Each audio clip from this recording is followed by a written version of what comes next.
السلام عليكم، ازيك يا حب؟ عامل ايه؟ كنت قاعد في آية قريتها من القرآن. الآية دي حبيت أدور على تفسيرها، بحيث إن أنا ما أعملش حاجة وأنا ما فاهمش، ما أحبش أعمل حاجة وأنا غبي. فحبيت أدور على تفسير الآية الأول بتقول: بسم الله الرحمن الرحيم، وما قدر الله حق قدره. خش يا معلم دور على تفسير الآية، سرش دور اعمل. لقيت إن الآية بتقول إن زمان أو لحد دلوقتي كمان إن في ناس شاكة في ربنا، وفي ناس مش مؤمنة بكتاب ربنا، وفي ناس شاكة في كتاب ربنا، وفي ناس مش مؤمنة بقوة وجبروت ربنا، مع إن ربنا هو اللي خلق الكون كله، بس برضو مش مؤمنة بقوة وجبروت ربنا، وإن ربنا هو الملك القدوس. بس هما الناس برضو كده لحد دلوقتي موجودين. تمام. ومش شرط يكونوا كفار، ممكن يكونوا مسلمين. في ناس برضو مسلمين مش بتقدر نعم ربنا، ودي مشكلة. وفي ناس برضو مش بتقدر جبروت وقوة ربنا، فدي مشكلة. يعني ايه صوابعك مش زي بعضيها بمعنى صح. فأول ما قريت تفسير الآية قلت يعني الناس بتشك وبتقول الكلام اللي ما ينفعش يتقال اصلا على الله سبحانه وتعالى.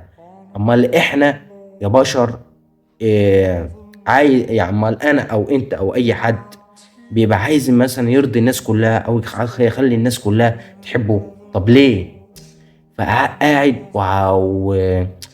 والذكريات رجعت لورا كده، فافتكرت ان زمان ايام رسول الله صلى الله عليه وسلم، ان برضو لقيت ان من صفات رسول الله صلى الله عليه وسلم ان مفيش صفات تاني اتخلقت من بعده لحد دلوقتي. اللي كان في ناس بتكرهه وبتتمنى ليه الموت، وفي ناس بتأذيه، وفي ناس كانت عايزة تموته من رغم صفاته. يعني هو كان بني آدم، يعني من رغم صفاته. وبرضو ادور لقيت ان فرعون من رغم جبروته والظلم والجحد اللي هو كان فيه، ان كان في ناس بتحبه، وفي ناس بتخدمه، وفي ناس كانت مسمياه الاله، وفي ناس كانت بتعبده.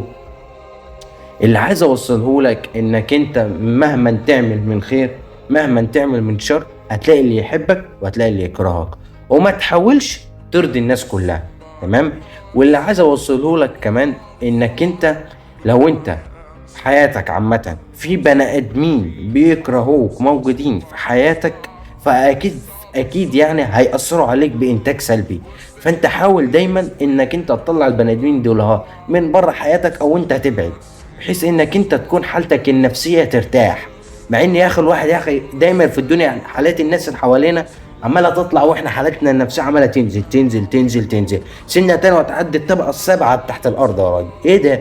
حالتنا النفسية عمرها ما بتطلع، دايما بتنزل. فالمهم يعني عشان مش نطلع من موضوعنا، حاول بقدر الامكان بانك انت تريح نفسك وما ترضيش الناس اللي حواليك. اول حاجة ترضي ربنا، تاني حاجة ترضي الوالدين، مع ان عارف ان امك دايما بتشتمك وبتهزقك وبتطلع عينك، بس معلش ارضيها علشان هي بتعمل كده علشان بتحبك. وابوك وارضى ابوك عشان رضا الوالدين مهم، مع انه هو بيمسخرك برضه، بيهينك وبيعمل كذا، بس هو بيعمل كده علشان بيحبك. استغفر الله العظيم يا رب، سامحنا يا رب. المهم يعني ارضي الوالدين. وتالت حاجة ارضي نفسك، ارضي نفسك، ارضي نفسك. يعني ايه؟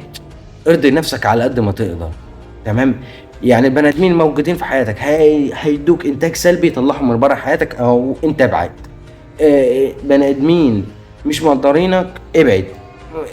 اي حاجه هتديك انتاج سلبي حاول بانك انت تتجنبها او تبعد عنها او تبطلها، بحيث انك انت تعيش حياتك حالتك النفسيه دايما تكون مرتاحه. تمام. وتعيش حياتك 100 فل و14.